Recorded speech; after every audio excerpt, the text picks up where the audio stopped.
একজন টিচার যার খারাপ মার্কিংয়ের জন্য তাকে খুবই মর্মান্তিকভাবে মারা হয়। ঘটনাটি ঘটে হচ্ছে আমেরিকার আইওয়া সিটিতে। সেখানের ফেয়ারফিল্ড স্কুলের দুজন স্টুডেন্ট যাদের নাম হচ্ছে উইল্ডার এবং জেরেমি, যারা 16 বছর বয়সী এবং তাদের সাবজেক্ট ছিল হচ্ছে স্প্যানিশ সাবজেক্টের যে টিচার ছিল যার নাম নোহেমা গ্রাবার, 66 বছর বয়সী একজন নারী। নোহেমা টিচার হিসেবে তার প্রফেশনে যথেষ্ট পরিমাণে পারদর্শী ছিল এবং তার স্টুডেন্টদের সাথে যথেষ্ট সোবারও ছিল, কিন্তু সে যখন মার্কিং করত তখন কোনো এলোমেলো মার্কিং করতো না, যেটা যার ন্যায্য সেটাই সে দিত। উইলার এবং জেরিমির খাতা দেখেও যেটা তারা প্রাপ্য সেটাই নোহেমা দেয়। তাদের প্রাপ্য ছিল বি গ্রেড এবং নোহেমা তাদেরকে বি গ্রেডই দেয়, এবং এই বি গ্রেড পাওয়ার কারণে নোহেমা তাদেরকে টিচার হিসেবে যথেষ্ট রাগারাগি করে। এছাড়াও উইলার্ড এবং জেরিমির বাবা মাও তাদেরকে অনেক কথা শোনায় তাদের খারাপ মার্ক পাওয়ার জন্য। বাসায় এবং স্কুলে টিচার এবং বাবা মার কাছে রাগারাগি শোনার পরে জেরেমি এবং উইলার্ড পড়ালেখার প্রতি আরও ফোকাস না হয়ে তারা উল্টা স্প্যানিশ টিচারকে কিভাবে মারবে সেই প্ল্যান করে, এবং তারা 2 সপ্তাহ যাবৎ এই স্প্যানিশ টিচার নোহেমার অ্যাক্টিভিটি সব কিছু ফলো করে। সে কোথায় যায়, সে কি করে, কোন সময় কোথায় যায়, এসব সব কিছু অ্যাক্টিভিটি তারা ফলো করে।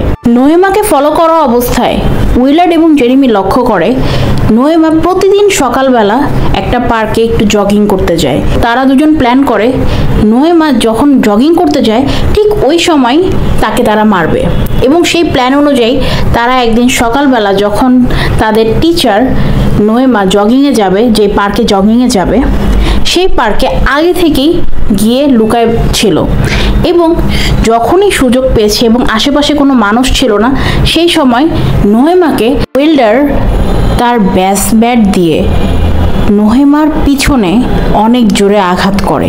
আঘাত পাওয়ার মুহূর্তেই নোহেমা মাটিতে পড়ে যায় এবং তাকে টেনে জেরেমি এবং উইল্ডার একটু জঙ্গলের ভিতরে নিয়ে যায়, মানে পার্কে একটু জঙ্গল এরিয়াতে নিয়ে যায়, এবং সেখানে নিয়ে জেরেমি এবং উইল্ডার তাকে লাগাতার ছুরি দিয়ে এলোপাথারি আঘাত করছিল, এবং লাস্টে সে আদতে মারা গিয়েছে না জীবিত আছে এইটা ক্লিয়ার হওয়ার জন্য তাকে অনেক জোরে গলাটাও চেপে ধরে, যাতে শিওর হয় যে সে আসলেই মারা গিয়েছে। নোহেমা মারা গিয়েছে এটা নিশ্চিত হওয়ার পরে ওয়েল্ডার এবং জেরেমি সেখানেই মাটি গর্ত করে নোহেমাকে সেখানে মাটি চাপা দেয়, এবং মাটি চাপা দিয়ে তারা তাদের মতো নর্মাল লাইফ লিড করছিল। আরেকদিকে নোহেমার ফ্যামিলি যখন থেকে নোহেমাকে পাওয়া যাচ্ছিল না তাকে বিভিন্ন জায়গায় খোঁজাখুঁজি করছিল, যেমন স্কুলে, তার রিলেটিভের বাসায়, অথবা তার কলিগদের কাছে বিভিন্ন জায়গায় জানতে চাচ্ছিল যে তাকে তারা কেউ দেখেছে কিনা।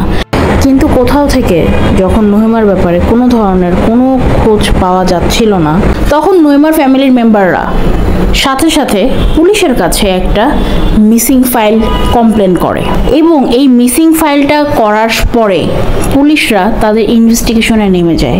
পুলিশরা যখন ইনভেস্টিগেশনে নামে তখন তারা নোহেমার ফোনে, যখন নোহেমা জেরেমি এবং ওয়েল্ডারকে বি গ্রেড মার্কিং করেছিল, তখন ওয়েল্ডার তার ফোন থেকে নোহেমাকে মেসেজ দিয়েছিল সে যা করেছে তার জন্য সে খুব তাড়াতাড়ি উপরে যাবে, মানে সে বি গ্রেড মার্কিং দেওয়ার কারণে তার একটা খবর আছে, এরকম টাইপের একটা মেসেজ করেছিল। এবং এই মেসেজটা দেখে সাথে সাথেই ওয়েল্ডারকে পুলিশরা ধরে ফেলে, এবং ওয়েল্ডারকে ধরার পরে ওয়েল্ডারও স্বীকার করে সে এবং জেরেমি মিলে তাদের স্প্যানিশ টিচার নোহেমা গারবারকে হত্যা করেছে।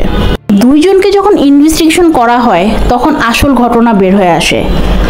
তাদের স্প্যানিশ টিচার তাদেরকে বি গ্রেড মার্কিং করেছে, যার কারণে তারা রাগ হয়ে টিচারকে মেরে ফেলেছে, এবং তারা 2 সপ্তাহ যাবৎ এই টিচারকে ফলো আপের উপর রাখছিল। যেদিনই তারা সুযোগ পাবে সেদিনই তারা এই ম্যাডামকে মেরে ফেলবে।